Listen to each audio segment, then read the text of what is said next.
So good afternoon, everyone. This is Audrey Russo, President and CEO of the Pittsburgh Technology Council. Today, we are having our friends that are in Columbus joining us, Drive Capital. In a moment, I will introduce one of their partners. I'm very thrilled that she's joining us today. And I also want to say that today, I have a very special co-host, and his name is Jamal Bigstaff, and he has been an intern for the Pittsburgh Technology Council for 4 years. He is currently a high school student at Nazareth Prep, but soon to be a freshman in business at Duquesne University. We're really proud of Jamal, and we have learned a tremendous amount from Jamal, and hopefully he has from us as well. One of Jamal's assignments this year was to learn about angel and venture investing from the perspective in terms of entrepreneurs as well as investors. He was then tasked with helping to introduce some of the Tech Council members with a venture capital investor. He'll be joining me today as our co-host, and he will also help moderate some of the questions and answers from the chat. I'm thrilled that Jamal is with us. I am sad that he is leaving us and going to the university, just selfishly, but tremendously proud of him. And I told him, as well as Brian Kennedy on our team, that he has to stay connected to us. He has to figure out a way to continue to at least teach us, because that's really what we've learned over this time is a lot from him. We have a great relationship with Nazareth Prep. And we had Sister Linda on our show not too long ago to talk about all the work that they're doing across this region, which is really incredible. But Jamal is just a good egg. He's been a great friend, and he tells it like it is. And he has just a tremendous heart. So we're just thrilled to have him. So today he will be joining us. So a few things about the call before we start is that, we've muted your microphones. There's going to be a chat in there. You can, Jamal will keep his eyes on the Q&A of any questions. Don't be shy. We are, thankful to Huntington Bank for being sponsors and just believing in us the entire time that we have moved into these daily Zooms since COVID. And Huntington Bank, actually, their headquarters is based in Columbus, and they know Drive Capital. So it's sort of a sweet day in terms of where all things become connected. And then, of course, we have an organization that's a wholly owned subsidiary of the Pittsburgh Tech Council called 40 by 80. And that's the longitude and latitude of Pittsburgh. And that's where we focus on all things that are helping entrepreneurs, as well as pathways for education and development of skills for people in tech and their tech future. So we're doing lots of fun stuff. Jamal's been a part of almost everything that we've done. So we're pretty thrilled about seeing him on his way into the next piece of his life journey. So thank you to everyone. And now I'm going to jump right in. We are here with Masha Khusid, and she is a partner at Drive Capital. We're going to find out a little bit just about Masha and, what's she doing in Columbus, a little bit about her background. So thank you, Masha, for being here. Thrilled that you're joining us. You're not that far away. By the way, once the Hyperloop goes through, I'll be able to see you in 20 minutes. I love it. I hope so. I hope that actually happens. Yes. Big champions for that. So who is Masha? Tell us a little bit about yourself. Yeah, sure. Hi, everyone. Thanks for joining the call today. So I'm a partner here at Drive Capital in Columbus, as Audrey mentioned. I started my career in investment banking, moved out west immediately after college, focusing on technology groups, joined the technology practice of the larger bank I was at. Spent, my first kind of 3-4 years of my career doing that, and then moved on to a big private equity firm that folks probably know from some movies like Barbarians at the Gate, called KKR. Oh yeah. Did not love it, frankly. A lot of focus on creating capital for the sake of creating capital. So took some time off after that experience to travel a bit, came back, joined a startup, also on the West Coast, so in Seattle at this point. And through that startup, started getting a lens on what venture capital truly is. So I had been kind of seeing all stacks of the capital food chain, and it was getting kind of earlier and earlier. I joined a venture capital out of Chicago originally that had looked at investing in the startup I was at in Seattle. and then moved to Chicago with that venture capital firm. And through that experience, I actually met the folks at Drive. And when I met Drive, I was kind of blown away by the scale of the ambition and kind of the types of bets or swings that they were hoping to take, and kind of the multi-generational approach they were taking to investing in the Midwest ecosystem. And before I knew it, they were convincing me to come down to Columbus, a place I thought I would never live again, and join. And I couldn't be happier to be with Drive and in Columbus, and trying to execute some of the vision that the founding partners here brought to bear back in 2013, 2014. So obviously you're bullish on the investments that, in the Midwest. Pittsburghers don't necessarily think of themselves as the Midwest, but for this conversation, we will say that we are. So there's sort of like a little feud going on in terms of Pittsburgh. But, you obviously you bought into everything in Drive Capital. What makes you feel like that can be a place where you can be so successful? Drive specifically, or do you think? Drive specifically. So Drive has kind of this, I don't know, somewhat magical combination of folks that have seen success, what success looks like in their past as it relates to venture capital and venture investing, and could have just kind of stayed doing that, right? And lived a very comfortable lifestyle in Silicon Valley and San Francisco, and continued to get good line of sight to all the interesting companies that are being built in San Francisco. But they had this really contrarian, at the time, it's not so much anymore, but it was pretty radical to think that you could build massive technology businesses in the middle of the country, anywhere outside of Silicon Valley. Just 10 years ago, no one really thought you could do that. So that type of kind of persona is, for me, the type of people I wanted to learn from. You'll constantly hear that venture capital is an apprenticeship business. And, if I was going to do venture in the Midwest, I wanted to learn from the best. And I think that has really made me feel comfortable and confident that I will be successful within the context of Drive, and Drive will be successful in the context of the world, not just the Midwest, right? Really, the ambition is to be a world-class venture capital firm.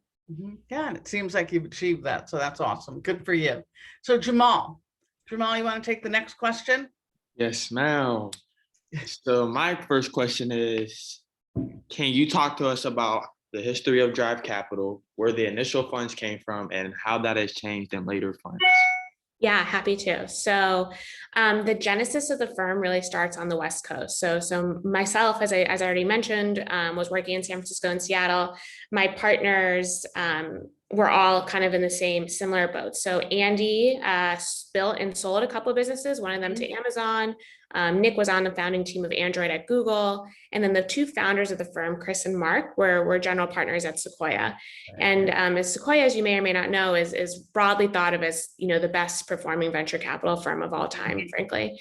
And at the time that Chris and Mark were there, Sequoia was investing behind this global strategy where they had seen that Amazon had essentially democratized access to infrastructure via AWS. They saw that there were great engineers and great talent all over the world. So they were setting up shops in places like India and China with this kind of boots on the ground operation. They actually were going to send Chris to open the Sequoia Turkey office. But when it came to the domestic United States, if a company was outside of this 10-mile bike radius, it was an immediate pass for the partnership. Like, they absolutely would not look at things going on in Pittsburgh. They would not look at things going on in Columbus. They would not look at Chicago, New York. Like, kind of sounds crazy now, but that was their policy at the time. So Mark had left Sequoia to do a sabbatical. He came to work for the Ohio's governor at the time, John Kasich, to kind of spin up an economic development opportunity. And while he was here, he kind of, in Mark's Silicon Valley born and bred. His dad started National Semiconductor. He worked at Apple when he was 19. Like, this guy had no reason to leave Silicon Valley. And when he was in Columbus doing this type of work, he was like, this Midwest, it kind of reminds me of what was going on in Silicon Valley in the 80s, kind of the types of people, the manufacturing, background. The raw ingredients seemed to be there, and he convinced Chris to come take a look. Chris was super skeptical, but after that initial meeting, really started digging into the data and saw that there was this I don't want to call it an arbitrage opportunity, but kind of an arbitrage opportunity, right? There was a ton of academic research being done. None of it was being funded by venture capitalists. There was a ton of engineers being graduated from top tier universities. They were going straight to the West Coast to take jobs instead of staying here to work on interesting technology companies. And the thought was that the one thing that was really missing was capital, and was people that were willing to invest behind the smart people in the Midwest that could build and iterate on product right next to the core Fortune 500 customers that existed in the Midwest. So they left Sequoia and started Drive. Jamal, you asked about the funding of Drive. So Drive has always been a venture capital firm that's been funded by institutional investors. So kind of the same types of folks that invest in Sequoia, being pension funds and endowments. Those are the same types of organizations that invest in Drive.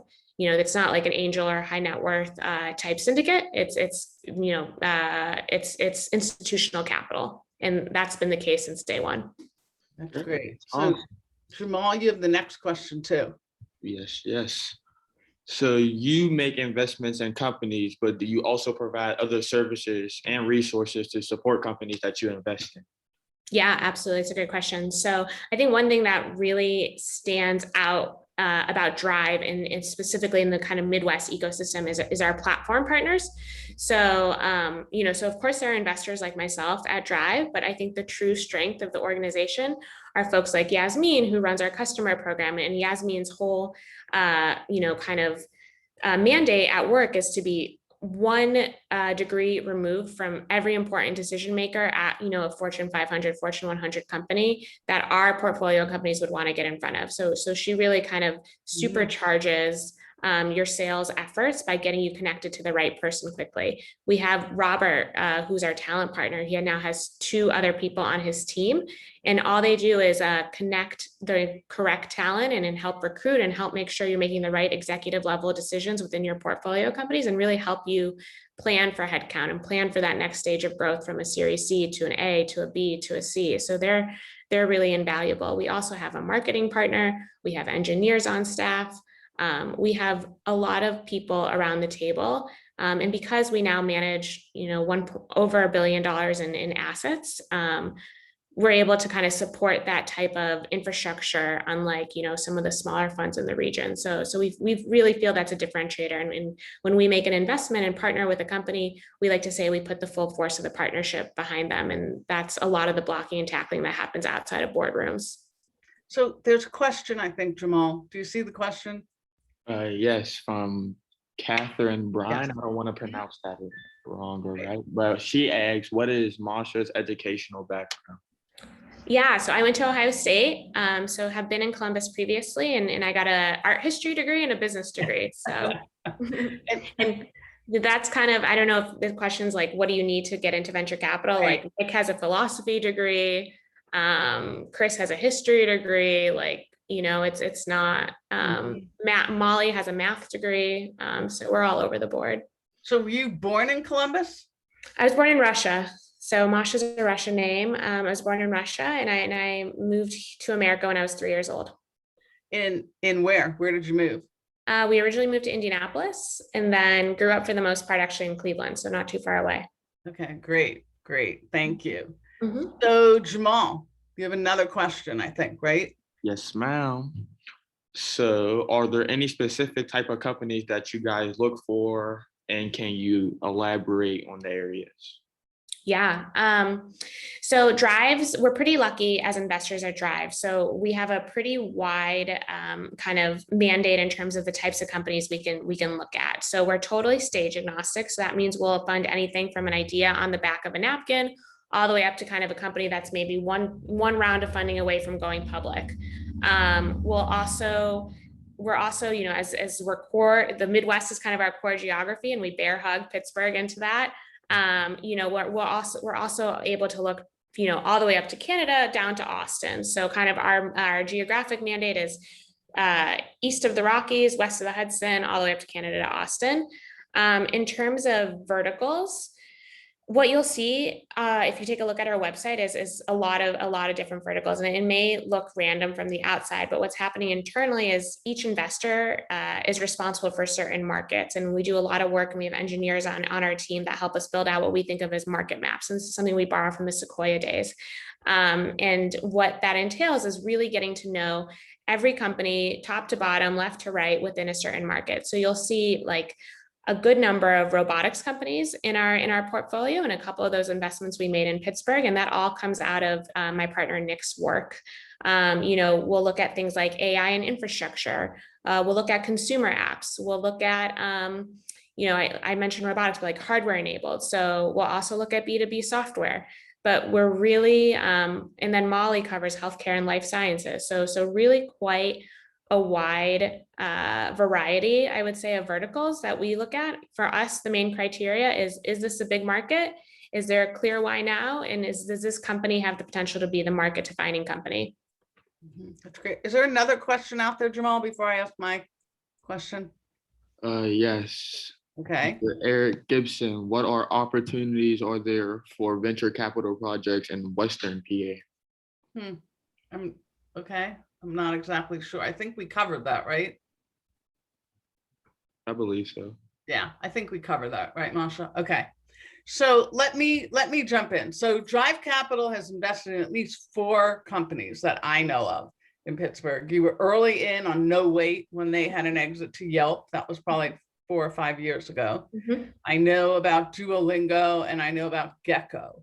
Mm-hmm. Led a recent round in one of them. You also are in 5th season. Mm-hmm. Is there anything else that I'm missing?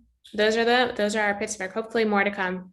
So tell us about how you identified those companies and your expectations for their success.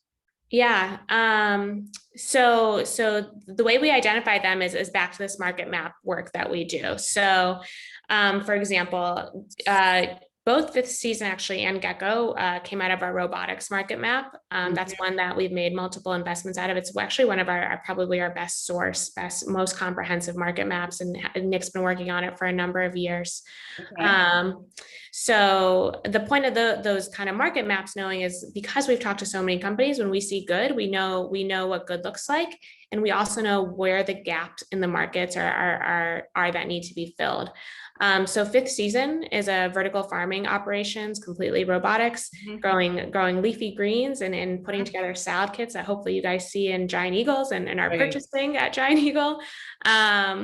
But it's an incredible operation. If you have a chance to go visit, it's a really cool one to see. And the team there's excellent, came out of Carnegie Mellon. Similarly, Duolingo, probably a lot of folks have at least tried it for a couple weeks on their phone. So Duolingo came out of our education technology market map. So we have a number of investments in ed tech. So Duolingo in Pittsburgh, Udacity. We actually have a couple that we just signed recently. We also have a Plyboard up in Waterloo. So ed tech is also kind of a rich vein for us. For us, when we invested in Duolingo, actually, we had seen the company a number of times before we ended up making the investment. And I think probably one of our biggest regrets at Drive is not investing even earlier in Duolingo, because Duolingo is frankly like there's no equivocation. Like they are the market defining company in language learning. In terms of user base, it's a company we expect to see on the public markets here, at some point in the next couple of years. Luis is just a visionary when it comes to product. So all those types of kind of signals pointed us to make that investment. And it's a company we're really excited about. And I think one very special thing about Duolingo as it relates to Pittsburgh, Luis feels so strongly about keeping talent in Pittsburgh and hiring in Pittsburgh and making sure people stay. And, I think he's one of the leaders in kind of having people come back into the office and because all that great product iteration happens when people are in a room together. So I think he's, such an excellent example of the type of talent and innovation that comes out of your neighborhood there in Pittsburgh. What has anything surprised you about Pittsburgh? So, it's funny. I kind of grew up going to Pittsburgh because such great art museums and such great history and culture. And so I have always I'm not just kind of gassing you guys up. I truly think Pittsburgh is one of the most underrated cities in America. You have all major sports, you have great art, you have great culture. There's so much to love about Pittsburgh. You have great universities like Duquesne and Pitt. And I think Pittsburgh, unlike other cities, has done a great job retaining youth and retaining young people and giving young people like opportunities to stick around and work in interesting jobs. And that might surprise people, but it's a thriving city. So it is. Every time I think about leaving, something pulls me back here. The amount of really smart people here and concentration is really amazing. So Jamal, go on. I'm sorry. Our head of data science too at Root, one of our most. Oh yeah, we know them. Yeah. Also a Carnegie Mellon grad, so he actually TA'd for Luis. So small world, but yeah, so many smart people, and we couldn't be more excited to continue to hopefully invest in Pittsburgh entrepreneurs. So there's a question, Jamal, about women in VC. And it is from Margot. And why do you think there are a few women VC partners, and what do you see as a path forward to get more women in this sector? Yeah, it's a great question. And frankly, something that very much attracted me to Drive is, I think Drive is, if you looked at our website, looked at our team page, like you will see actually more women than men, which is kind of shocking. Like, I don't know if there's any other venture capital firm in the country that has that, that split that you'll see on our website. And I think it's because Chris and Mark, the founders, have been really intentional about bringing women on board. And for Chris specifically, it's all about kind of filling top of the funnel. So he does a lot of work locally in Columbus, and hopefully there are people doing similar things in other ecosystems like Pittsburgh that are bringing kind of opportunities for coding for young women and just exposing them to the opportunities in both technology and venture. I know I didn't have any exposure to that when I was growing up or in college. It really took me like living on the West Coast and kind of living and breathing it to realize what opportunities there were. So I think it's a top of the funnel issue currently for VC and women. And I think as long as there are people that are intentional, like, myself and anyone on this phone call and my partners, to continue to fill that top of the funnel as early as possible, we'll continue to see kind of change in that sector. And certainly there's like other ways that we can be more diverse too, not just from a gendered way, that I know are really important to Drive. It's something we think about and talk about a lot. And hope to continue to see that change broadly in the ecosystem as well. Are you seeing any of efforts that you really think are making a difference, whether it's in Columbus or anywhere? Are you seeing any programs or any strategies or any outcomes that you could share with us that you think are working? Like Girls Who Code. Yeah. Girls Who Code, she's amazing, right? And she's married to Neha, who has been on our show before, and very intentional. She's passed the baton, has a new CEO, and is working really sort of both vertically and horizontally across many ecosystems. Are you seeing any other examples? Yeah, it's a good question. And I think part of the problem is just seeing the change feels so slow, right? It almost feels like at a glacial pace. Lindsay Knight out of Chicago, who's a partner at Chicago Ventures, started, I know, Chicago Blend to try to at least make everybody aware of the lack of diversity. And I think that's probably maybe the first step, like bringing it to people's forefront. Drive, we publish our diversity report and we put it on our website with absolutely no fanfare because like there's nothing to brag about. We could be doing so much better. We've noticed at Drive, I mean, I guess I can really only speak to what we do versus like kind of what other folks are thinking about, but we've seen that where we can have the most kind of say, like on board seats and in exec roles, there's you see the trends changing toward more women and toward more people of color. But when it comes to kind of like the lower level hiring, again, that top of the funnel, that's like where we can't have as much impact. It really falls on our companies and our leadership within our companies to make that a priority. So we continue to hope to see improvement there, but it's slow. I know it is, but I'm glad that you're leading the way. So thank you.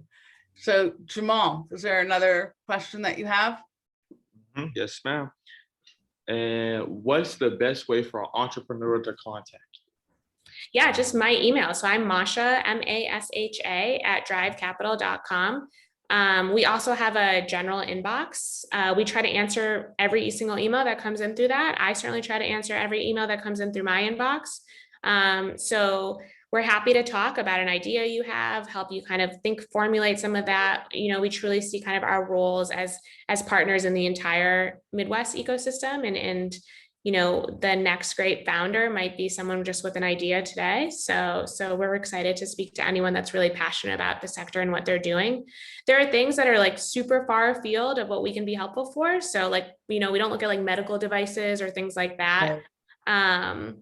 So just be like, maybe like do a little bit of research and look on our website and see if what you're working on has some kind of semblance of a connection to what we're thinking about. But, for the most part, happy to chat with most folks. So Masha, do you sit on any of the boards? Or do you have board seats? Yeah. So we're a pretty flat organization at Drive. So if you lead an investment or bring an investment to the table, you've built that relationship with the partner, the entrepreneur, and they probably want you on the board anyway. So that's how that works. So good. So you're pretty active there. So what do you do anything for fun? Do you do anything outside of work for fun? I do. I mean, I'm obsessed with my job, if you can't tell, and I think Yes. everyone at Drive feels that way. But I do a lot of trail running. I do a lot of that kind of. It took me a little while to figure out where I could go trail running in Ohio after living in the West Coast for so long, but have been able to continue that. Do a lot of things like yoga. Try to be outside as much as possible when I'm not kind of Zooming all day every day. But yeah, I bet. So soon we'll be ready. We'll be ready to see people in person. Yes, So absolutely. We'll have a chance to meet you in real time. That'd be great. I can't thank you enough for spending the time with us and having Jamal Big Stuff with us. It's bittersweet to say goodbye to him for now, but he's not going far, so we're trying to keep him tethered. And we hope that he gets into business and he understands everything that's happened in terms of, we've watched him go from saying he wanted to be a hand surgeon to maybe going into marketing to now talking about business. So it's been a joy to be able to watch him go through his own journey. Well, Jamal, if you need an internship in Columbus, come join us. I appreciate it. That would be amazing. So Masha, thank you so much. It's been a delight to talk with you. Thank you everyone for joining us today. Jonathan, what do we have on hand for tomorrow? First off, I gotta say, Jamal, awesome job all the way around, man. You gave me some good competition there, dude. Absolutely very good stuff. We're giving you a round of applause, that's for sure. So tomorrow, Audrey, I think actually Masha might tune in with us tomorrow because we have Diane Sturthouse, who's the venture capital advisor for the PDCED. So it's kind of like the fund of funds here in Pennsylvania. So, and they actually just put $5 million across, I think, 3 VC firms, one of them which was 412 venture fund. So good conversation around all things venture this week. Just love it. Nice. Thank you. Thank you, Masha. Thank you so much. Yeah. Stay safe, everyone, and we will see you tomorrow. See you guys. Thank you. Wait,